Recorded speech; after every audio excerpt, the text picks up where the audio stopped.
Le 19 mai 2018, usine Curare America à Pasadena, au Texas.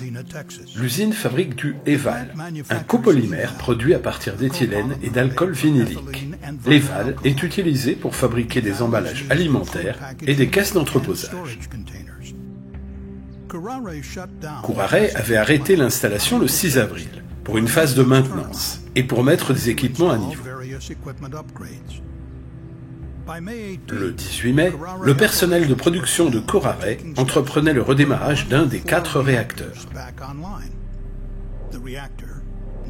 Ce réacteur, appelé réacteur EVAL 2, ressemblait aux 3 autres, mais avait une pression maximale de fonctionnement plus basse, de 740 PSI.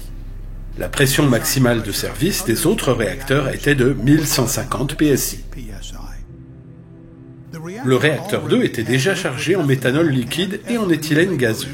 Les conducteurs du procédé commencent alors à augmenter progressivement la pression dans le réacteur. Ils procèdent en injectant dans le réacteur de l'éthylène gazeux.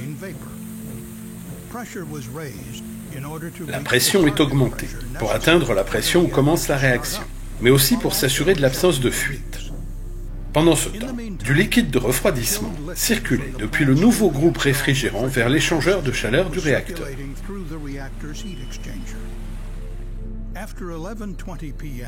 À 23h20, la pression dans le réacteur, associée aux températures basses dues au liquide de refroidissement, provoque la condensation de l'éthylène. Ceci diminue encore la température dans le réacteur.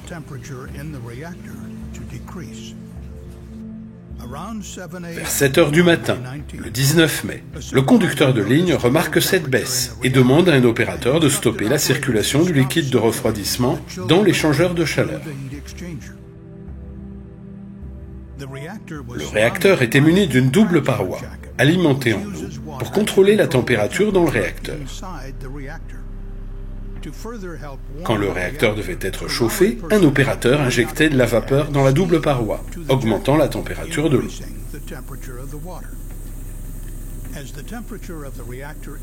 Comme la température du réacteur augmentait avec chaque injection de vapeur, une partie de l'éthylène précédemment condensé se vaporise, ce qui fait augmenter la pression dans le réacteur.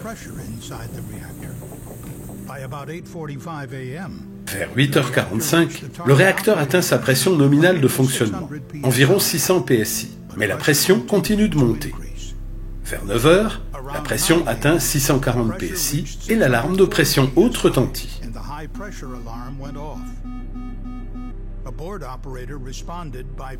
L'opérateur en salle de contrôle réagit en ouvrant une vanne de sécurité de façon intermittente pour envoyer les gaz en excès vers une torche.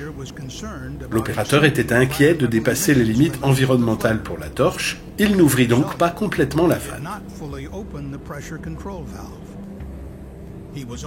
Il était aussi concentré sur d'autres tâches liées au redémarrage et ne s'est pas rendu compte que la vanne n'était pas ouverte autant qu'elle aurait dû pour maintenir la pression sous contrôle.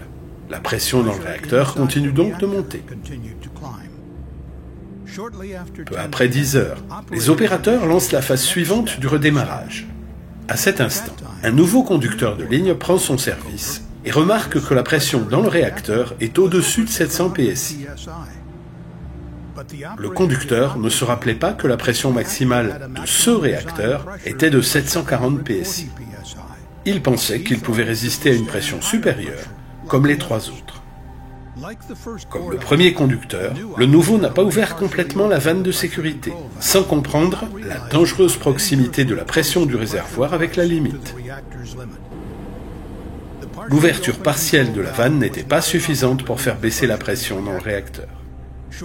Un peu avant 10h30, le système de décharge d'urgence se déclenche. De l'éthylène sous haute pression se répand du réacteur vers l'atmosphère. Ce rejet est horizontal dans la direction d'une zone où travaillent de nombreux employés, alors qu'un rejet vertical aurait été plus sûr. Peu après, un poste à souder proche a probablement enflammé le gaz, produisant une flamme considérable. 23 personnes sont blessées, la plupart alors qu'elles cherchaient à évacuer le secteur dans l'urgence.